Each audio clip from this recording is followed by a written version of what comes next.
Welcome back to another deep dive. We are so thrilled to have you sitting down with us today for what is, it's going to be a seriously fascinating conversation. Absolutely. But before we get into the nitty-gritty, you know the drill. Kanlamuza, Luzfina Bonololun. Definitely do that. All right, let's just jump right into it. Today, we are pointing our magnifying glass at a vehicle that you honestly see absolutely everywhere. Oh, everywhere. You really can't miss them. Right. You cannot drive through dense city traffic, you can't park at your local grocery store, and you certainly can't navigate one of those really tight apartment parking lots without spotting one of these. Yeah. We are, of course, talking about the Hyundai Kona. It has really become this dominant fixture in the compact crossover segment over the last few years. Yeah, totally. The silhouette is unmistakable, and from a market penetration standpoint, it has been a massive home run for the brand. Oh, I completely get the appeal.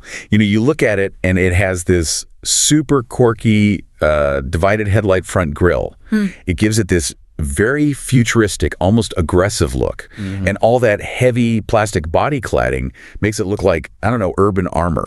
Yeah, it definitely has a stance. Exactly. Plus, it sits just a little bit higher than a standard sedan, so it gives you that commanding view of the road, but the wheelbase is still short enough to easily squeeze into tiny parallel parking spots. Which city drivers love. They really do. And it's packed with tech. Whether you want a punchy gas engine or a fully electric vehicle, there is essentially a powertrain tailored specifically for you. So if you're listening to this right now, there's a very good chance you've considered buying one, or maybe you are even cross-shopping it at this very moment. Right. It checks a tremendous number of boxes when you're just looking at it on the showroom floor. Yeah, it really does. But what's fascinating here is the stark contrast between that initial curb appeal and the long-term engineering reality. Oh boy. Because, Alumdeki Verler, the data paints a highly concerning picture once that vehicle ages out of its generous powertrain warranty. So the honeymoon phase ends. Exactly. This incredibly popular crossover has some very specific and, frankly, very expensive mechanical realities hiding beneath that stylish sheet metal.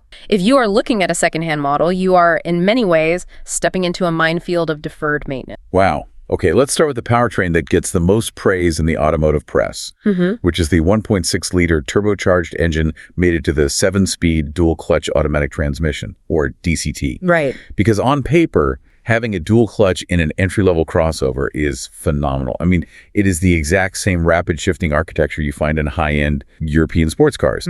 It's designed to minimize boost drop between gears and just deliver a really spirited, engaging drive. The operative phrase there is definitely on paper. Right. Because on a winding open canyon road, it performs admirably. But the critical engineering compromise here is that the manufacturer opted for a dry friction clutch system rather than a wet clutch system. That's a big deal. It's a huge deal. High-end sports cars use fluid-filled wet clutches. They utilize dedicated oil pumps to circulate fluid, which absorbs massive amounts of heat and smooths out the low-speed engagement. Oh, I see. But the manufacturer chose a dry clutch for the Kona, primarily to reduce weight, cut manufacturing costs, and completely eliminate the parasitic drag of a fluid pump. Just to score better on EPA fuel economy tests, I assume? Exactly that. But the real-world consequence of a dry clutch is its thermal capacity, right?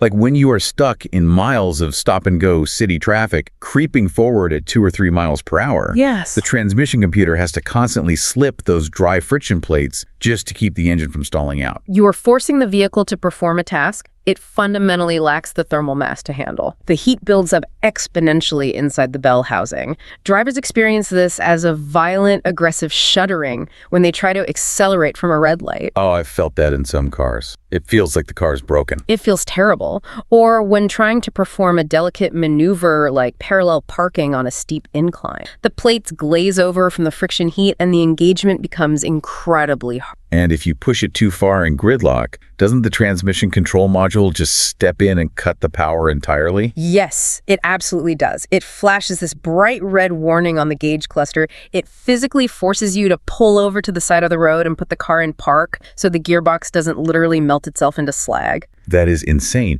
Being trapped on a crowded highway incline because your transmission needs a timeout is a massive safety and drivability issue. It really is. And that thermal management issue is heavily compounded by the design of the 1.6-liter engine itself. Okay, how so? specifically its use of gasoline direct injection. GDI technology is fantastic for squeezing out extra horsepower and efficiency, but it inherently changes the entire intake ecosystem. Right, because instead of spraying fuel into the intake port, Exactly. where the gasoline can act as a solvent and constantly wash the back of the metal intake valves, the fuel is sprayed directly into the high-pressure combustion chamber. Which means the intake valves stay completely dry. So they don't get cleaned at all. No, which leaves them entirely vulnerable to the positive crankcase ventilations. The PCV system recirculates oily engine vapors back through the intake to be burned off for emissions purposes. Okay, I see where this is going. Without that constant wash of gasoline, those oily vapors basically bake onto the blistering hot intake valves over tens of thousands of miles.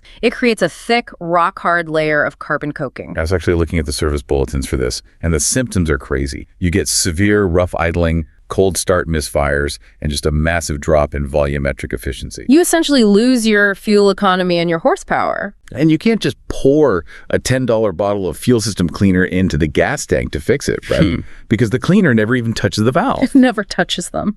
The only mechanical remedy is removing the entire intake manifold, physically exposing the valves, and literally blasting the carbon deposits away using crushed walnut shells as an abrasive medium. Crushed walnut shells. That is such a wild visual. It is an extensive, expensive, and incredibly labor-intensive maintenance requirement that heavily penalizes the second or third owner of the vehicle. So knowing all that, a pragmatic buyer might look at the showroom lineup and say, you know what?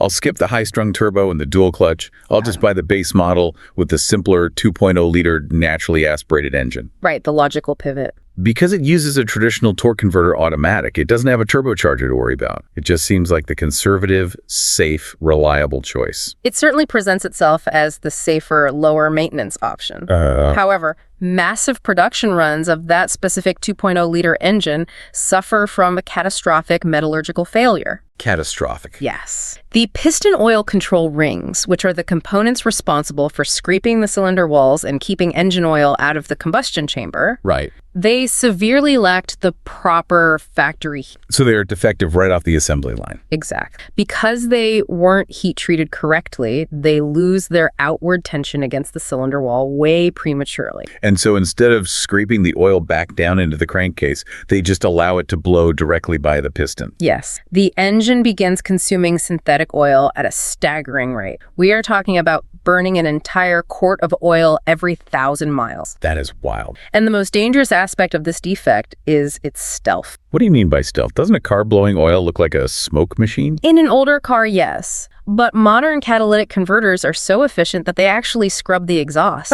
You rarely see that telltale thick blue smoke pouring out of the tailpipe. Really? Yeah, and you don't smell burning oil in the cabin either. So if you are relying on a standard 5,000-mile service interval and you aren't obsessively checking your dipstick every single time you fill up with gas, you will easily run the oil pan completely dry. And when the engine starves for lubrication, it spins a connecting rod bearing and it grenades the entire motor in seconds. So what did the manufacturer do? Did they replace millions of engines? Well, they recognize the immense financial liability of replacing millions of engines, so their solution was a mandatory software update.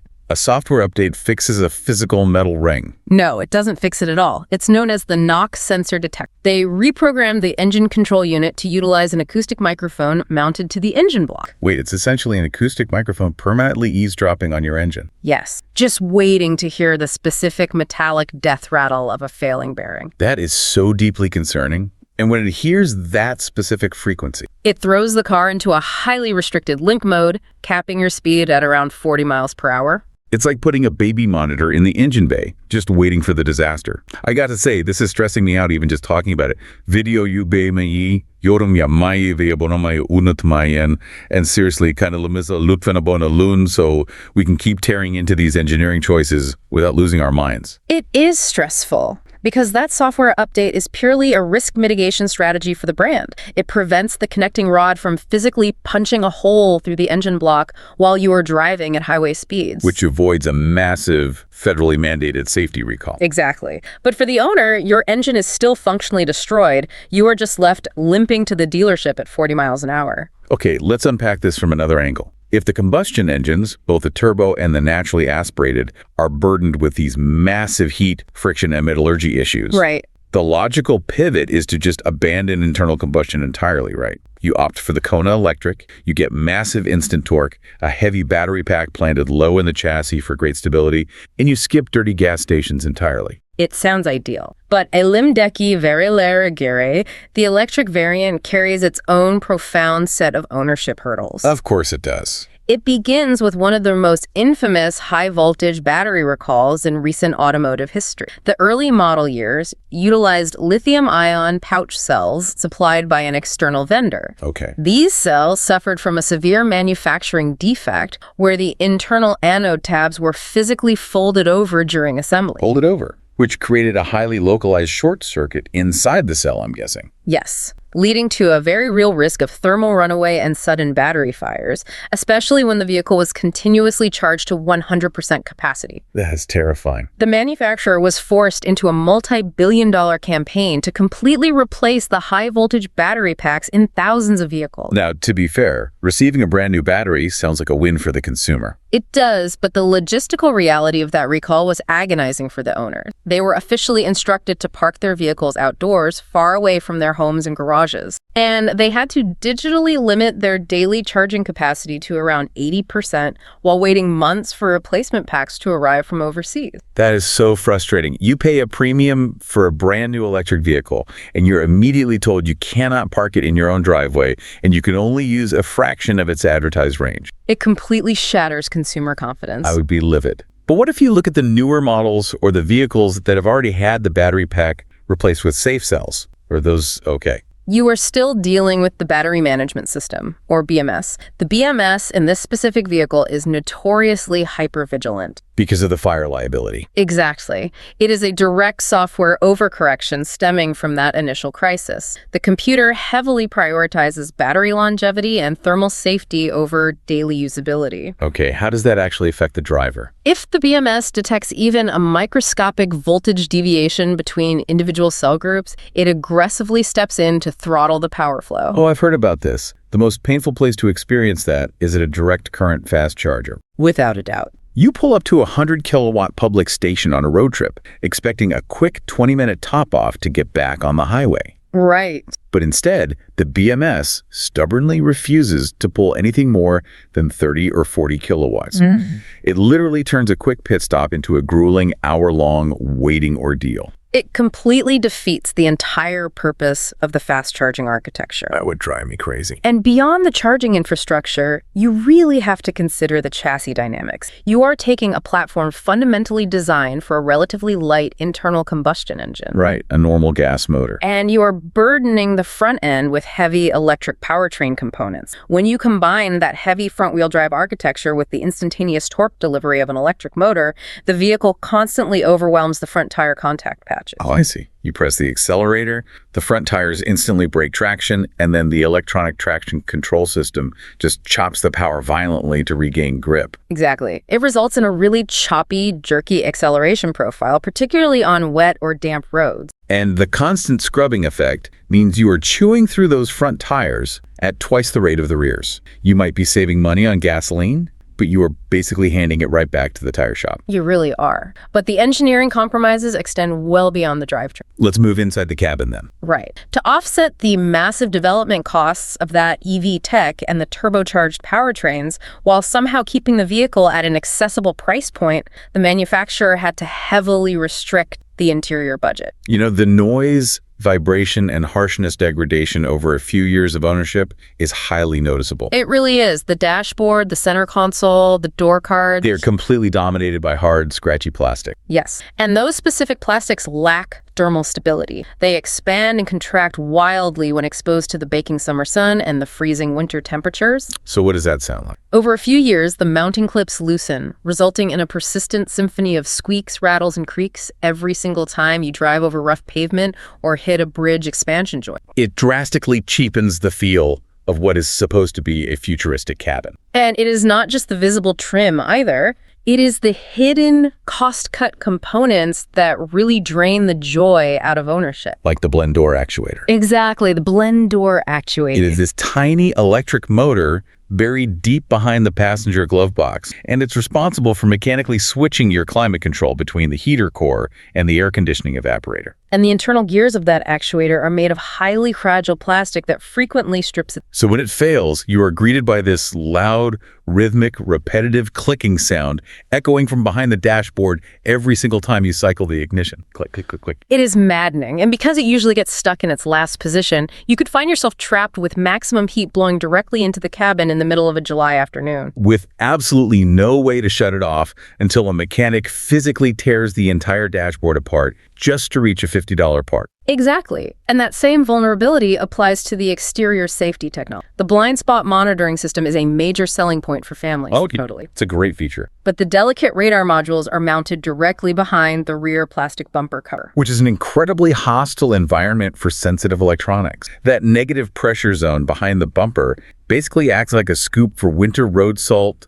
moisture, and road grime. Yes. The wiring harnesses and the pigtail connectors for those radar modules corrode extremely quick. And then what happens? The corrosion triggers a continuous, unclearable fault message on the gauge cluster. It entirely disables the safety feature. Oh, man. And because of the mounting location, a technician cannot simply wipe the sensor clean or recalibrate the software. They have to physically remove the entire rear bumper assembly just to access and replace the corroded wiring. Wow. So it turns a basic electrical fault into a massive, heavily inflated labor charge. Yes, it does. When you pull back and really look at the total engineering picture here, it is a stark reality check. You see the aggressive styling, the dual clutch transmission, the advanced EV options, and you just assume you're buying a seamless piece of modern technology. But the compromises required to get all that hardware down to an entry-level price point are severe. To synthesize the data we've covered today, you are dealing with a dry, dual-clutch transmission that lacks the thermal capacity for city traffic. Right.